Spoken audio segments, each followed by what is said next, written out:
इसलिए नहीं है सदस्य, रद्द कर देनी चाहिए 24 घंटे के अंदर। बीजेपी की कथनी और करने के अंदर अंतर है, और कांग्रेस में एकदम नहीं। राजस्थान के अंदर कांग्रेस में तो ज्यादातर नेता दलाल है और दलाली करते हैं। जो महेश जोशी पकड़े गए, अगर सबको पकड़ना चाहोगे तो कांग्रेस में नेता ही नहीं मिलेंगे, दूसरी पार्टियों से नेता भेजने पड़ेंगे। दलाली का ही काम किया भाई दोनों पार्टियों ने मिलकर। 70 साल इस राजस्थान को लूटा, और उसी का परिणाम है कि आज नौजवानों को सड़कों पर बैठना पड़ रहा है। मेरे भाई, हम कौन सी लड़ाई लड़ रहे हैं? देश तकलीफ के अंदर है। हमें मॉक ड्रिल का ध्यान रखना है, ब्लैकआउट का ध्यान रखना है, तुम्हारे धरने का ध्यान रखना है, इस राजस्थान की बिगड़ती कानून व्यवस्था का ध्यान रखना है।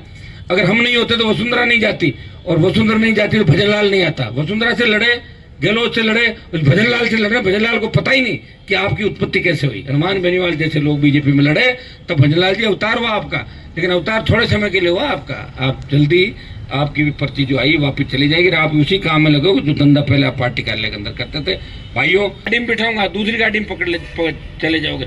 150 तो चले गए छोड़ के, जिनके घर वाले नहीं पूछते थे उनकी इज्जत मैंने बनवाई, वो चले गए छोड़ के। बताओ कितने लंबे लंबे भाषण दे रहे हैं। जिनके कपड़े धोने के पैसे नहीं थे, कपड़े नहीं थे, जिन कपड़े दिलवाए, जूते दिलाए, ऐसे मेरे पास आते थे मेरे प्रवक्ता, जो 2000 रुपए के लिए बाहर में क्यों बैठे हो आखिरी तक कि साहब 2000 दे दो, गाँव जाना। मैं बता रहा हूँ तुम्हें, नाम नहीं लेता मैं उन बच्चों का, क्या नाम लूंगा, जानता टूटन सबको, उनकी औकात भी जानता है। बाहर खड़े उड़ के हनुमान बेनीवाल को मिठा देंगे, लो बताओ 5000 10,000, तुम्हारी ऐसी की तैसी कहाँ से मिटा? मैंने कितनों को मिटा दिया राजस्थान में। वसुंधरा कहाँ चलती थी और कहाँ आ गई वसुंधरा? बताओ। गहलोत साहब कैसे चलते थे कि मैं जादूगर हूँ? क्या हो गए जादूगर? बेटे को हरा लिया, मेरे से पंगा लिया, बेटा हरावा कह रहा है, और पोता कहता दादाजी आपने मेरे पापा को हरा दिया। कहता कि नहीं कहता? घर के अंदर आरपीएससी का पुनर्गठन, और दूसरे वो पेपर लेके तमाम मुद्दे जिसको लेके भारतीय जनता पार्टी सत्ता के अंदर आई, उन सबको लेके तो लगातार 15 दिन से, चूंकि 15 दिन पहले हमने पीसी की और लगातार 12 दिन यहाँ बैठे हुए हम सबको हो गए, जिसमें एक दिन हजारों की तादाद के अंदर आप छोटे से आह्वान पर आप लोग आए, गिरफ्तारी दी आपने, और राजस्थान की सरकार हिल गई। और मैं धन्यवाद दूंगा सोशल मीडिया के तमाम उन मेरे छोटे भाइयों का, साथियों का, जिन्होंने देश के अंदर कई बार ट्विटर पे, फेसबुक पे समय समय पे इस भर्ती को रद्द करने की बात की, ट्विटर ट्रेंड चलाए। और आरएलपी के साथ साथ तमाम जो संघर्ष समितियां हैं उनका भी धन्यवाद हो, किसी न किसी तरीके से इस आंदोलन की अगुवाई कर रही है।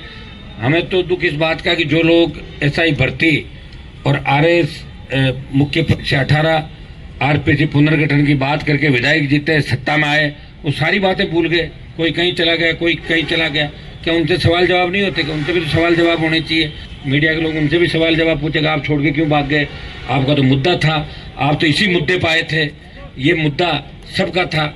मैंने तो इस मुद्दे के अंदर मेरे संघर्ष समिति के साथी बैठे हैं, इन्होंने मुझे कहा हनुमान जी आपको आना है, और मुझे नहीं पता कि इतने जल्दी बच्चे थक जाएंगे। मैंने कहा मैं आ रहा हूँ, और आऊँगा जब मैं फिर उठूँगा नहीं, मैं परमानेंट आपके साथ रहूँगा। यही मैंने आप लोगों को बोला था।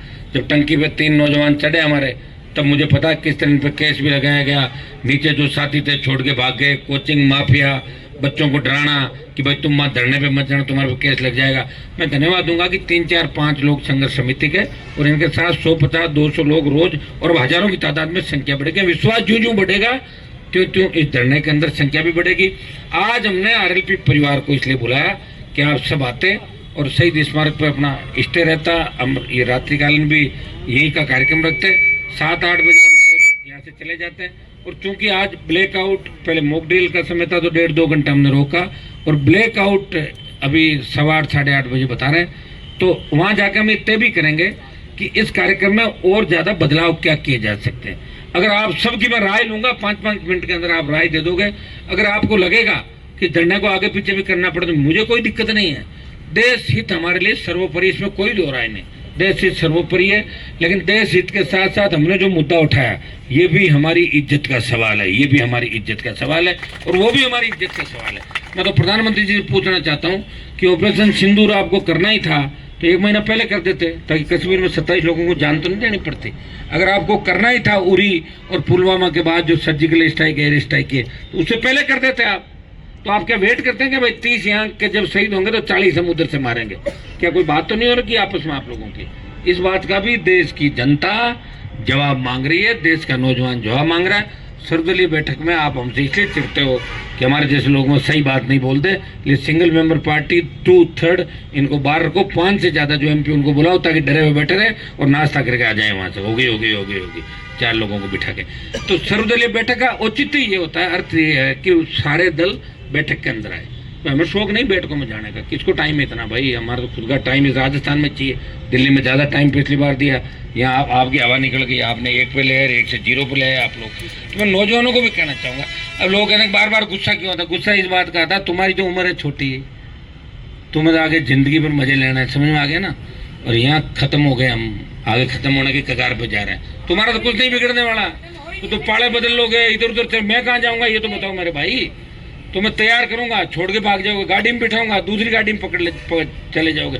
150 तो चले गए छोड़ के, जिनके घर वाले नहीं पूछते थे उनकी इज्जत मैंने बनवाई, वो चले गए छोड़ के। बताओ कितने लंबे लंबे भाषण दे रहे हैं। जिनके कपड़े धोने के पैसे नहीं थे, कपड़े नहीं थे, जिनके कपड़े दिलवाए, जूते दिलाए, ऐसे मेरे पास आते थे मेरे प्रवक्ता जो 2000 रुपये के लिए बाहर में क्यों बैठे हो आखिरी तक कि साहब 2000 दे दो गाँव जाना। मैं बता रहा हूँ तुम्हें, नाम नहीं लेता मैं, बच्चों का क्या नाम लूंगा, जानता टूटन सबको, उनकी औकात भी जानता है। बाहर खड़े उड़ के हनुमान परिवार को मिठा देंगे, लो बताओ 5000 10,000 तुम्हारी ऐसी की तैसी कहाँ से मिटा, मैंने कितनों को मिटा दिया राजस्थान में।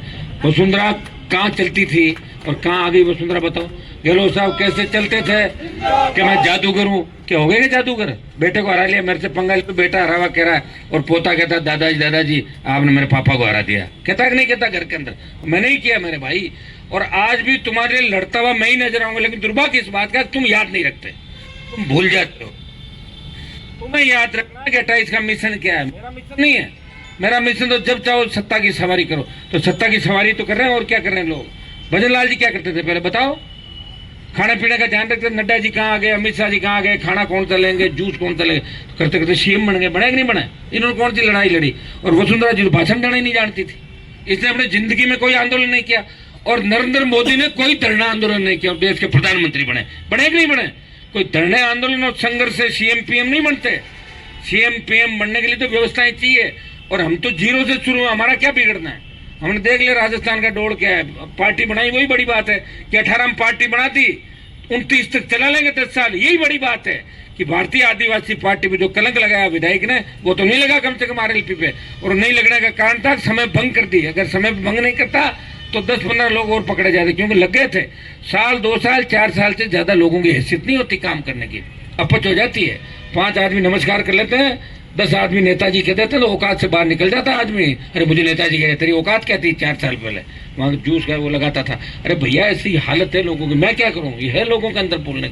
अब मेरे जैसे आदमी को पैदा होना चाहिए था हरियाणा, UP, बिहार के अंदर, ताकि लोग मेरे साथ होते। राजस्थान के तो लायक ही नहीं, मैं सही बता रहा हूँ, मैं तो गलत जगह आ गया, है ही नहीं राजस्थान का डोल ही नहीं ऐसा भाई।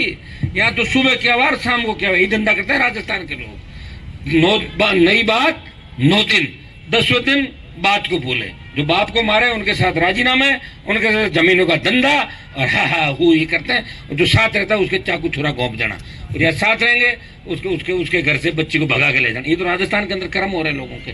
कहाँ जाएगी संस्कृति राजस्थान की। अरे कौन सी लड़ाई लड़ी आप लोगों ने, इतिहास उठा के देखो ना, आदमी तो फर्जी लड़ाइयां दिखा रहा कि भाई लड़ाइयां नहीं लड़ी राजस्थान के लोगों ने। लेकिन तीसरा मोर्चा नहीं बना, मैं ये नहीं कह रहा हूँ मैंने लड़ी, लेकिन लड़ी है, ये दिख रहा सामने, ये तो रिकॉर्डेड बात है भाई। 18 में पार्टी बन गई 66 साल बाद, और 29 तक वो आदमी पार्टी चला रहा है। 1 रुपया चंदा नहीं ले रहा है इस राजस्थान के जवान किसान से, किसी को तकलीफ नहीं दे रहा है, कोई जमीनों पर कब्जे नहीं करा रहा, गलत काम नहीं करा रहा, पेपर लीक नहीं करा रहा। और यहाँ जो पेपर लीक कराने वाला आदमी मुख्यमंत्री के दावेदार हो रहे हैं, कई मुख्यमंत्री बन रहे हैं, कई अपनी चीज को भुलाने का प्रयास कर रहे हैं। सारे लोगों पर कहीं न कहीं ED CBI की कार्रवाई हुई।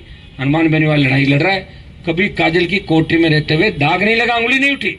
और वसुंधरा जी जिनके नाम की तूती बोलती थी, तमाम बड़े समाजों के लोग जो राजस्थान के, मैं बता दूं, जाट राजपूत ब्राह्मण बढ़िया बड़े समाज राजस्थान के, मीणा गुजर, इनके नेताओं को मैं देखता था कि जब वसुंधरा निकलती थी किस तरह उनके पैरों में पड़ जाते थे। और मैडम की सैंडल उठाने के लिए एक बार 2-3 बड़ी जाति के मंत्रियों के सर भिड़ गए कि पहले सैंडल कौन उठाए, ताकि मैडम देख ले कि सैंडल इसने उठाई। आपने उठाई सैंडल, थैंक यू। तो बेचारा ये धंधा किया उन लोगों ने। तो मेरे से तकलीफ बोल रहा, मैं तो मेरे दम पे लड़ रहा हूँ भाई। पहले BJP वाले मेरे पीछे भाग रहे थे, मैंने अलाइंस किया, बेचारों करा दिए 25 पूरे, गहलोत के बेटे को हराया। और BJP ने कहा हम हमारी वजह जीते। मैंने कहा छोड़ता हूं तुम्हें, किसानों के लिए छोड़ा, और अगली बार 15 ले आओ तो बता देना। कांग्रेस ही आए, इनसे अलायंस किया, इन्होंने छुरा गोपा, बाड़मेर वाले को ले गए, फिर भी मैं जीता और 15 नहीं आने दी, 14 फिर भारतीय जनता पार्टी को रोक लिया। भाई भगवान की कृपा है मेरे ऊपर, ऐसे थोड़ी चलता कोई आदमी। इतने बड़ी बड़ी चुनौतियां, बड़े बड़े नेताओं से झगड़ा, अपराधियों से झगड़ा, जिसकी जान जोखिम में डाल के जो हर व्यक्ति के लिए लड़ता है, वो हनुमान बेनीवाल दोबारा इस राजस्थान को बार बार नहीं मिलते।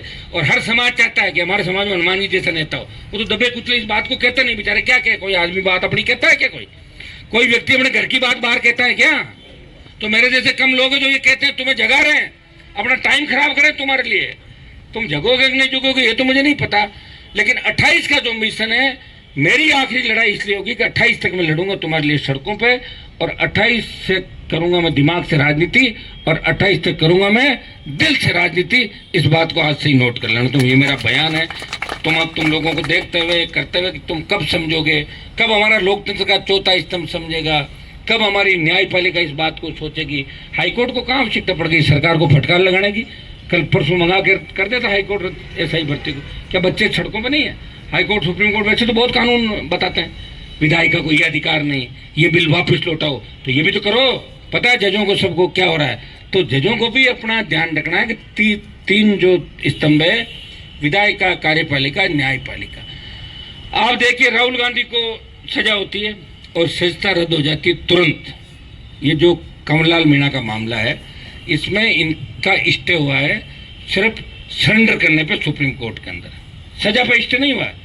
सजती नहीं है सदस्य, रद्द कर देनी चाहिए 24 घंटे के अंदर। बीजेपी की कथनी और करने के अंदर अंतर है, और कांग्रेस में दम नहीं राजस्थान के अंदर। कांग्रेस में तो ज्यादातर नेता दलाल है और दलाली करते हैं। जो महेश जोशी पकड़े गए, अगर सबको पकड़ना चाहोगे तो कांग्रेस में नेता ही नहीं मिलेंगे, दूसरी पार्टियों से नेता भेजने पड़ेंगे। दलाली का ही काम किया भाई दोनों पार्टियों ने मिलकर, 70 साल इस राजस्थान को लूटा, और उसी का परिणाम है कि आज नौजवानों को सड़कों पर बैठना पड़ रहा है। मेरे भाई, हम कौन सी लड़ाई लड़ रहे हैं? देश तकलीफ के अंदर है, हमें मॉक ड्रिल का ध्यान रखना है, ब्लैकआउट का ध्यान रखना है, तुम्हारे धरने का ध्यान रखना है, इस राजस्थान की बिगड़ती कानून व्यवस्था का ध्यान रखना है। अगर हम नहीं होते तो वसुंधरा नहीं जाती, और वसुंधरा नहीं जाती तो भजनलाल नहीं आता। वसुंधरा से लड़े, गहलोत से लड़े, भजनलाल से लड़े। भजनलाल को पता ही नहीं कि आपकी उत्पत्ति कैसे हुई। हनुमान बेनीवाल जैसे लोग बीजेपी में लड़े, तब भजनलाल जी अवतार हुआ आपका, लेकिन अवतार थोड़े समय के लिए हुआ आपका। आप जल्दी, आपकी भी पर्ची जो आई वापिस चली जाएगी, आप उसी काम में लगोगे जो धंधा पहले आप पार्टी कार्यालय के अंदर करते थे।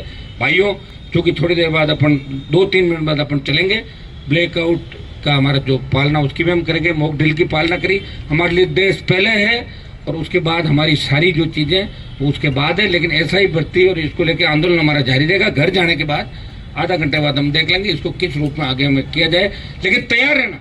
रैली की घोषणा 2 दिन पहले भी हो सकती है। तैयार हो कि नहीं हो? अकेले आओगे, 10-10 गाड़ी साथ लाओगे तो गाड़ियों की सर्विस करा लो, तैयार हो जाओ। ठीक है, ठीक, धन्यवाद।